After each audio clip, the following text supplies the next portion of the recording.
बुलढाणा जिल्ह्यातून मोठी राजकीय खळबळ माजवणारी बातमी आता समोर आली आहे। काँग्रेस पक्षातील एकनिष्ठ जुने आणि सक्रिय मुस्लिम नेते हाजी दादू सेठ यांना पक्षाच्या नव्या प्रदेश कार्यकारिणीत स्थान न दिल्याने मुस्लिम समाजात आणि त्यांच्या समर्थकांमध्ये तीव्र नाराजीचा सूर उमटत आहे। पक्षातील गटबाजी, नेतृत्वाचा निर्णय, प्रक्रियेतील पारदर्शकतेचा अभाव आणि निष्ठावंतांना डावलण्याची पद्धत हे प्रश्न पुन्हा एकदा चर्चेत आले आहेत।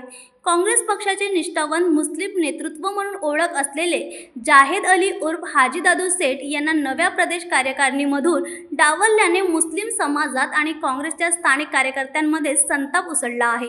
नुकत्याच नियुक्त झालेल्या काँग्रेस प्रदेशाध्यक्ष आमदार हर्षवर्धन सपकाळ यांनी जाहीर केलेल्या कार्यकारिणीत पक्षासाठी वर्षानुवर्षे निष्ठेने झटणाऱ्या हाजी दादू सेठ यांचे नाव नसल्याने नाराजी वाढली आहे।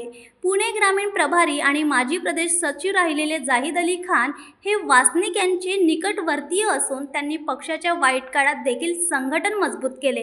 हाजी दादू सेठ यांना मानणाऱ्या कार्यकर्त्यांनी हा अन्याय असल्याचे म्हटले असून जर निष्ठावंतांनाच डावलले जात असेल तर ते वेगळा विचार करण्यास भाग पाडले जातील असा इशाराही यावेळी दिला आहे।